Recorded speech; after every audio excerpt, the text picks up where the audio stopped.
Woden was waiting for me on the steps of the old building. Mr. Payne, let's go inside. The others are anxious to begin. The others? Despite the general misconception, this building actually predates the City Hall by 2 years, thus being the oldest municipal building still in use here at the foot of the Brooklyn Bridge. No kidding. The old man played tour guide as he led me through a dark, domed hall. The answers I was after loomed large ahead. Mr. Payne, I would like to introduce you to my colleagues in what we call the Inner Circle. You've been watching too much X-Files. You have seen the files on Project Valhalla. We can fill the gaps, provide you with the information missing from those files. We were all involved in the early stages of the project during the Gulf War. What's the catch? We would very much like to blow this thing wide open, but our hands are tied.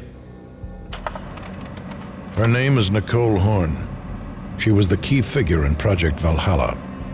When the funding was discontinued, she simply refused to quit. She knew exactly what she had in her hands.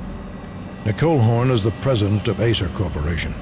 She has more than half the city in her pocket. This must be kept under wraps. If you try to go public with this, we will deny any knowledge. We need you to take her out. Afterwards, we can protect you, make all the charges go away. That was the cue for the killer suits to kick in the doors and swarm inside.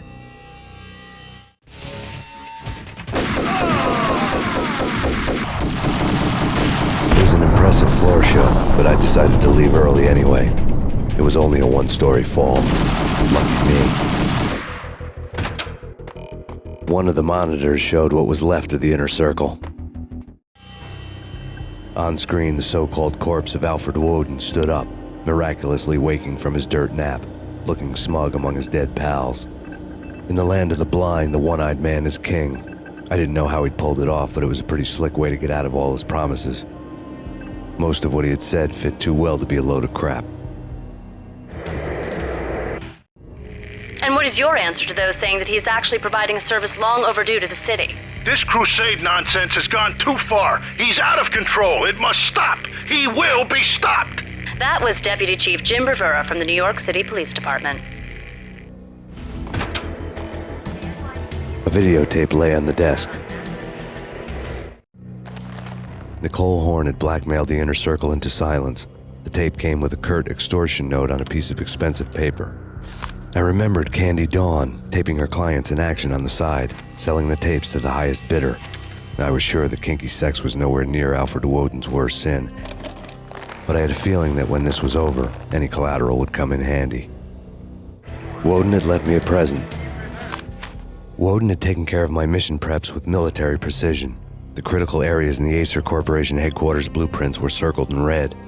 The president's office was at the top of the building, right below her penthouse suite.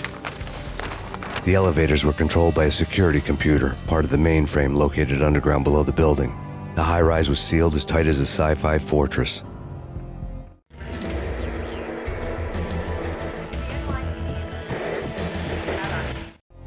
Nothing seems to stop Acer Corporation's phenomenal victory march. Incredibly, the stocks are still rocketing. Worried experts already see a danger in the company's success. Some have gone as far as to say that Acer Corporation is about to become an even bigger monopoly than Microsoft ever was. I had dreamed of revenge. Those dreams were always nightmares, of coming close and then failing. Now I was close. I had a name to guide me, Nicole Horn. I had nothing to lose. The Inner Circle had quite a track record. Project Valhalla had not been the only thing the Inner Circle had been involved in. There were rows of cabinets full of files. The Serpentine Secret Society went back a long way, always pulling strings from the shadows. I couldn't say I was sorry. Woden's move in some Byzantine power game had cut the Circle's membership roster to 1. The old man wanted me on cleanup duty. It was my mess too. CIA, FBI, target located.